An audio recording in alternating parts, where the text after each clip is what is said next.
got a soapbox I can stand upon, but God gave me a stage, a guitar. We kind of like get caught up in it's really hard and it's really stressful and we've cried and we've had some really hard times, and sometimes we're even like, let's just quit, or at least I feel like that sometimes. But then when you have a moment in the clinic room with your client and you see that you've made some kind of positive impact on their life, it kind of makes you forget everything, like, okay, this is why I'm doing this. Makes it all worth it. Yeah, it makes all the hard times worth it. And they're little moments, but they mean the most. And I guess those little memories are what kind of get you through the hard times. So. Okay, one of my favorite moments or times or things, I guess, about graduate school is client gifts. Oh yeah. My favorite moment of When you met me? Oh yes, of course. My favorite moment was when we all started arguing in dysphagia about whether a client should eat a cheeseburger or not, and how intense and just kind of crazy that. It just depends on where the cheeseburger's from, I would say. You know, is it a Burger King cheeseburger or is it a Willie's Burger cheeseburger? That would be a big difference. So I was working with a little boy all semester, one of my clients, and he had expressive language disorder, and he didn't talk very much, obviously. And at the very end, when I conferenced with his parents, he went to hug me and he told me he loved me, and I cried. And his dad was like, he's never even told me that. So it kind of made me feel bad, but it also made me feel good at the same time too. But my other favorite moment was when we all surprised Dr. Jane Bezios when she was still, Baby shower? Yeah, with the baby shower. I really enjoyed doing that for her, and then I really enjoyed hearing Dr. Michael Bezios' comments on what we got her. My favorite memory from grad school hasn't happened yet, but it's us graduating. That time we were late to aphasia because you made us go to the softball game and get pink koozies. That was good. I think my favorite was when we come to colloquium up from Campus Corner. That was the best one. Or the video where we all had to go drink. I wasn't in the video. We all had to go drink. I mean, if it was like a Fuddruckers cheeseburger, I mean, I would definitely eat that cheeseburger. If it was just like a McDonald's cheeseburger, I don't think I'd risk it. I would not risk my life for a McDonald's cheeseburger. I would for At least a Fuddruckers cheeseburger. At a minimum. Most of our good memories have to do with drinking. My favorite moment in grad school is whenever we were in our aphasia class and we threw Dr. Azios a surprise baby shower and for baby food, and that was very fun. Of course, she wasn't expecting it. And good job, Michael Azios, for keeping it a secret. My favorite memory from grad school is probably when Mazios played Eye of a Tiger for us before we took our stuttering test. Love could change the world in a moment, but what do I know? Crazy! Can it be an expression on your face? Tiring. Was that the word? Stress. Really fast. That's 2 words. Fast. I'm One grad word. school and you're DJ. Challenging. Sometimes like you have to put your other roles on hold because you want to be a good graduate clinician and also a good student, and sometimes you can't commit as much to your personal life. I would say rewarding, because I felt like there were so many times where I felt like I couldn't do it or felt like everyone else was better than me, but then as we're getting towards like the end of our first year, you see that, you know, we all can do it. So it's rewarding.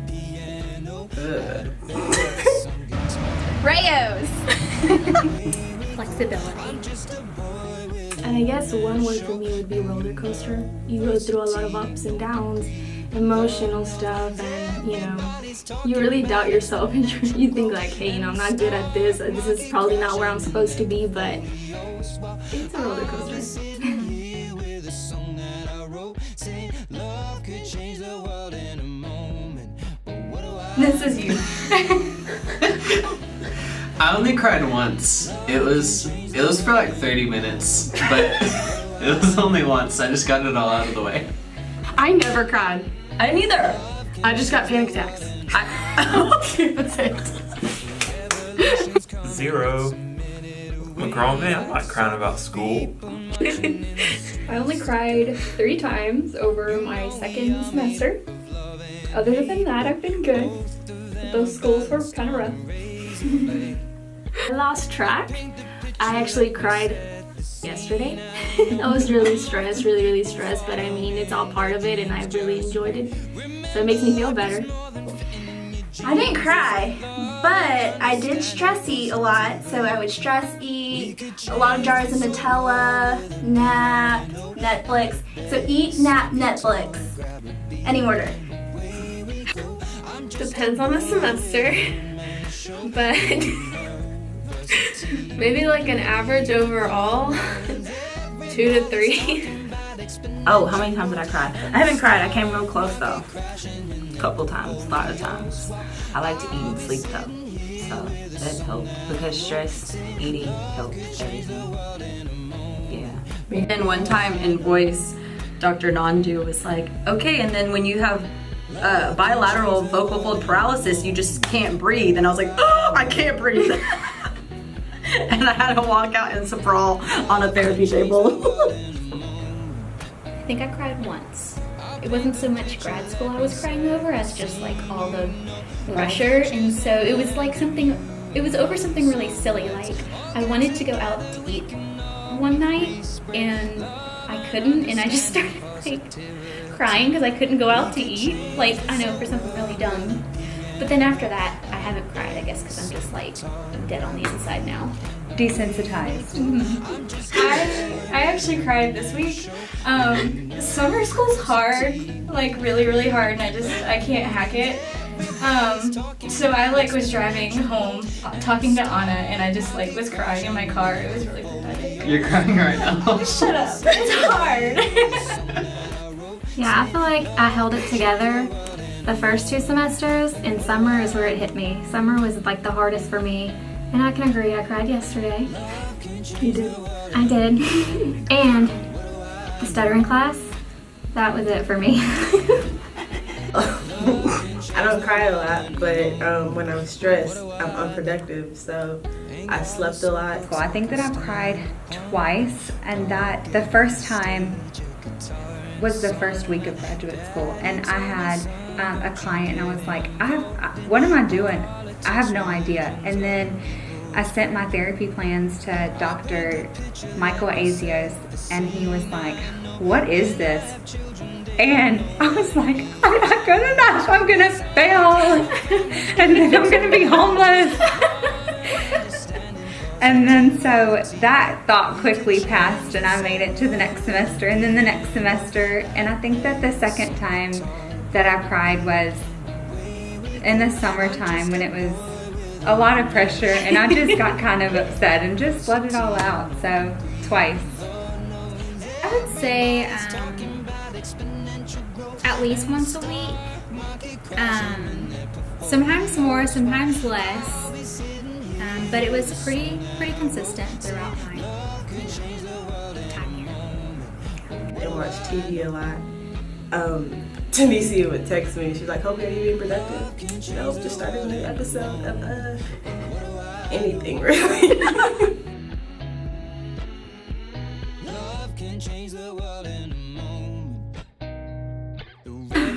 I would say to take time for yourself.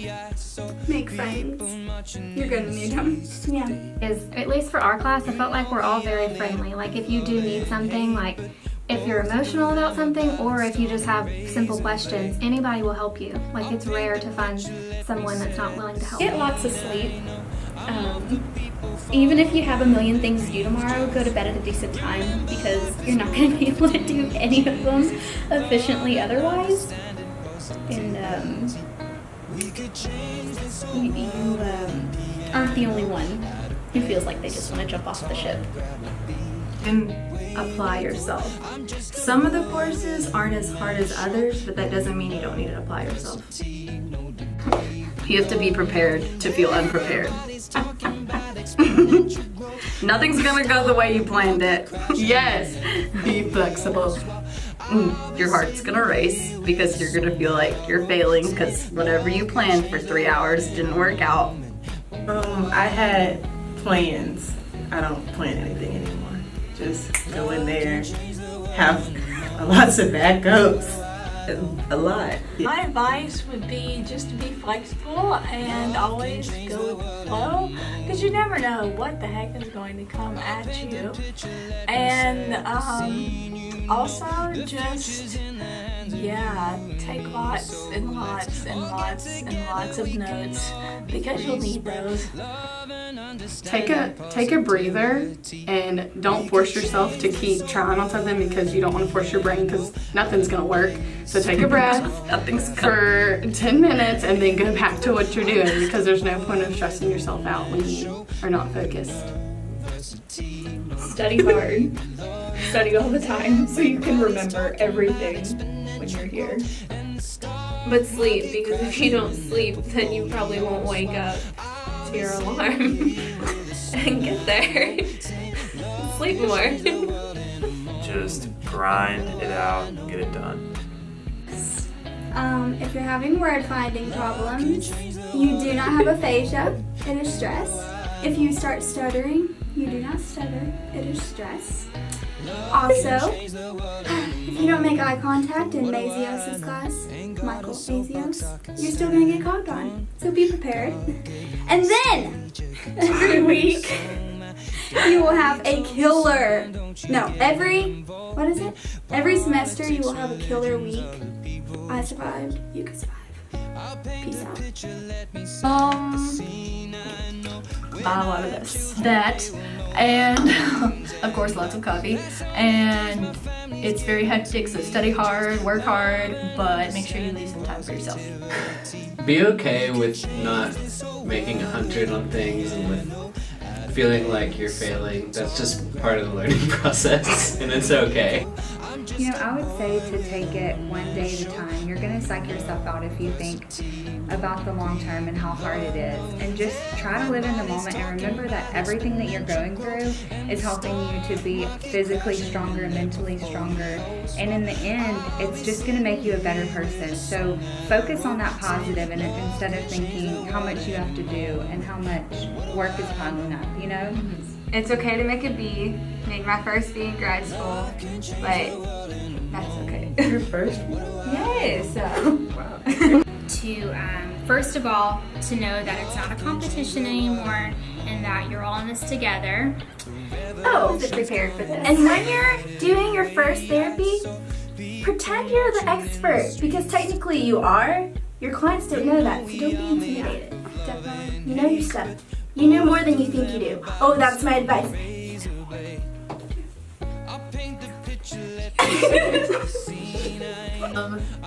You're not gonna sleep, so just get that under your belt. You need to find an outlet, some type of way to take your mind away from school. It is okay to not think of school 24/7. Talk to someone that's a year ahead of you before you come in, if it's possible to just get an understanding of what will happen, and to just try to find the little moments that make you realize why you actually came. That it's okay to fail, because when you have those moments of trials, there's a lot of growth that can happen there, and you build character and you figure out who you are as a person, who you are as a clinician, and that'll help you out in the long run. And it's okay to cry. That's it. Don't get so freaked out, because there is a light at the end of the tunnel. If you don't like to run, because running is fabulous for stress relief. Don't be afraid to feel, and don't be afraid to cry. You're not the only one. Go grab someone and just go cry in a room together, and I promise it will be okay. The future's in the hands of you and me, so let's all get together. We can all be free. So it was one of my first days at the schools, and I had this cute kid. She was touching my face. Long story short, I got in my car and realized she had had snot on her fingers, and I had dried snot on my cheek for like half a day. Summer school. Reading a lot. Videos. Why do we make so many videos in grad school? So there was a week where I think we had 2 tests, and then I also had an evaluation report due, and that probably wasn't a pleasant time. But I still didn't cry. Like any moment during the semester, like it just makes me uncomfortable. Like the first week of stuttering, we had it every day, and we had to read every night, at least like 80 pages. Who does that? All right, so summer school sucks really bad and it's really hard, and it's not good for somebody who procrastinates as bad as I do. So this past Sunday, I did 11 simu cases. I started at 6 p.m. and I finished at 4 a.m. and took a nap from 4 a.m. to 5 a.m. And then I started an eval assignment, and then I also had a final that was 1 question worth 100 points at 8 a.m. So I cried a lot. And I barely survived it. The time was at least the first or second day of grad school. I walk into a room full of strangers, and I decide, oh, I'll sit next to her. And they're throwing a birthday party. And I'm like, great, they're not gonna sing to me. I know my birthday's coming for me. My birthday. I know, they're not gonna sing for me. So I made a little comment. Well, I did not know that she was gonna blab it out to everyone. So I ended up having to stand up, and they sang me happy birthday, and everyone else. And now we're all 3 friends because of me. It's when I had an eval with a 3-year-old child. It was awful. We got, in 2 hours, we got 5 utterances. And I mean, he cussed me out so many times. He said the F word to me. That was the only utterances we got were cuss words. So I thought that was awful. And he slapped me, so yeah. Our chick camp, day 1. It was really rough. My child screamed and threw things the entire time.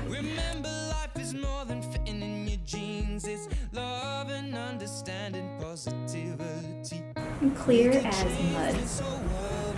What is sleep? Need more coffee. Starbucks, Rayos, or Sardina. 3 words isn't enough. That's 3 words. Can I say that's your 3 words?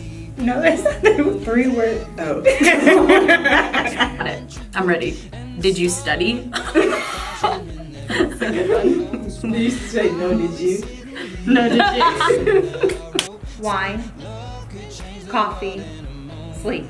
Repeat. Drink more coffee. It was long. Yes, I did. Jasius and Masius. Read your articles. Too much Play-Doh. Learn debating skills.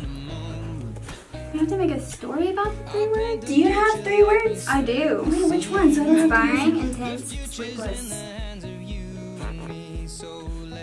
That's it? 3 words! Grad school in 3 words. I'd say it's very tiring, but really rewarding. Okay, tiring, but rewarding. Mine's inspiring, intense, and sleepless. Boom. Don't steal lizards. Farm animal noises. Know your baseball, so Yankees and Astros. Did that. Evidence-based practice. Empathy, not sympathy. Enjoy the process. That's what I tell my kids when I coach them.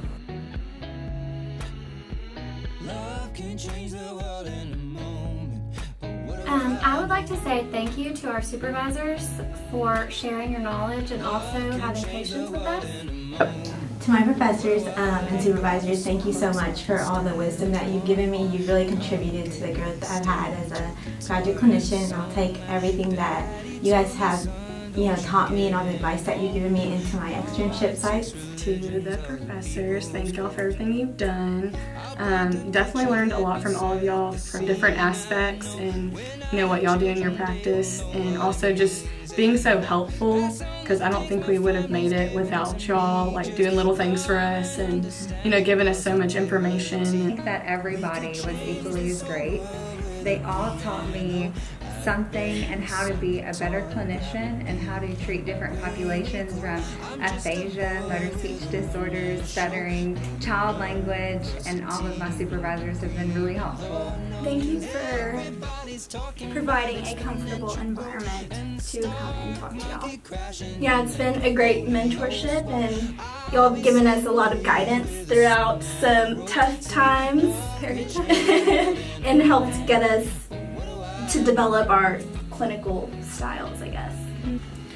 To my professors, I would say thank you for being patient with me, for just taking probably extra time to just teach me and just really meet me where I was at. I really appreciate it, and I will always remember the things y'all have done for me. To all my professors, I just want to say thank you for everything. Y'all have been so helpful, knowledgeable, and inspiring, and I hope that I can take all the knowledge that you have instilled in me, and I hope I can make y'all proud. Really thought all of them were great. They're all different, they have different personalities, and they have different styles of teaching, but I feel like I learned so much just from observing them and watching the things that they would do, the way they interacted with clients, the way they modeled doing therapy, and two, just personal insights, just being honest and open, when I would ask a question about different things. So to our professors, all I can say is thank you for pushing me, and even when I really, really didn't want you to push me. But you've helped me become a better clinician and a better person because of it, and basically you forever changed me, and I can't thank you enough for that. And I'm glad that I'm going to stay around and hopefully have you guys as colleagues one day when I'm actually competent. Party on. Paint the picture, let me set the scene. The future's in the hands of